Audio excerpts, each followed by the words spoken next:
ఓం శ్రీ గురుభ్యో నమః. ఓం శ్రీ పరమాత్మనే నమః. జై శ్రీకృష్ణ. స్వధర్మమపి చావేక్ష్య న వికంపితుమర్హసి, ధర్మాద్ధియుద్ధాత్ శ్రేయోన్యత్ క్షత్రియస్య న విద్యతే. 31వ శ్లోకం యొక్క భావాన్ని పరిశీలించినట్లయితే, అర్జున, క్షత్రియునిగా నీకు ప్రత్యేకమైన కర్తవ్యాన్ని పరిగణలోకి తీసుకుంటే మతపరమైన సూత్రాలపై పోరాటం కంటే ఎక్కువ మెరుగైన నిశ్చితార్థం మరొకటి లేదని నీవు గ్రహించాలి. కాబట్టి సంకోచించవలసిన అవసరం లేదు అని శ్రీకృష్ణ భగవానుడు అర్జునుడితో పలికెను.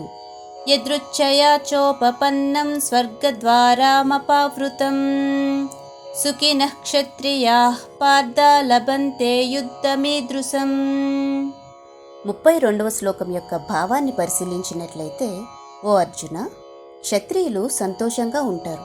ఎవరికైతే అలాంటి పోరాట అవకాశాలు వెతుక్కుంటూ వస్తాయో వారికి స్వర్గలోకాల యొక్క ద్వారాలు తెరుచుకుంటాయి అని భావం.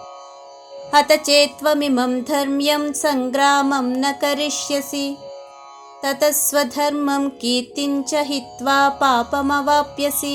33వ శ్లోకం యొక్క భావాన్ని పరిశీలించినట్లయితే, అర్జున, ఈ మత యుద్ధంలో పోరాడకపోతే మీ విధులను నిర్లక్ష్యం చేసినందుకు మీరు ఖచ్చితంగా పాపాలను చవిచూడాల్సి వస్తుంది.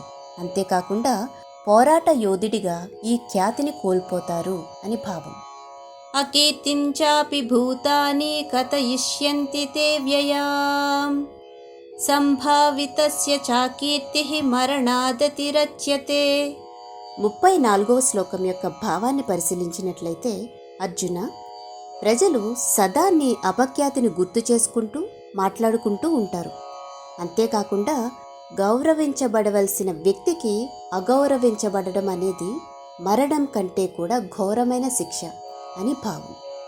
భయాద్రణాదు పరతం అంస్యంతే త్వాం మహారథాః, యేషాం చ త్వం బహుమతః భూత్వా యస్యసి లాఘవం.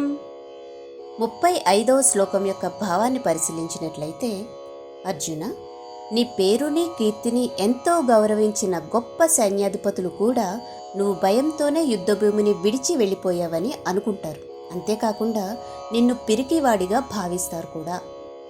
అవాచ్యవాదాశ్చ బహూన్ వదిష్యంతి తవాహితాః, నిందంతస్తవ సామర్థ్యం తదో దుఃఖతరం ను కిం.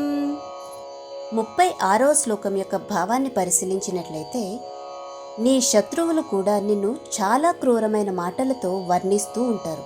అదేవిధంగా నీ సామర్థ్యాన్ని ధిక్కరిస్తారు కూడా. నీకు ఇంతకంటే బాధాకరమైన విషయం ఏముంటుంది అర్జున? హతో వా ప్రాప్స్యసి స్వర్గం జిత్వా వా భోక్ష్యసే మహీం, తస్మాదుత్తిష్ట కౌంతేయ యుద్ధాయ కృతనిశ్చయః.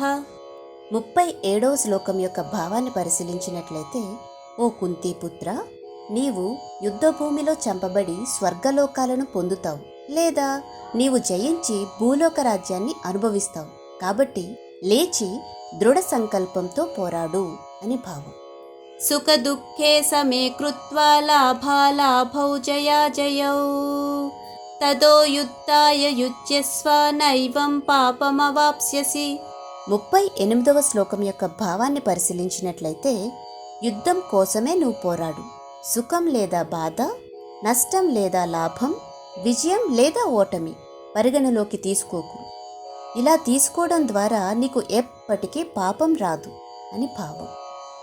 ఏషా తే బిహితా సాంఖ్యే బుద్ధిర్యోగే త్విమాం శృణు, బుద్ధ్యా యుక్తో యయా పార్థ కర్మబంధం ప్రహాస్యసి.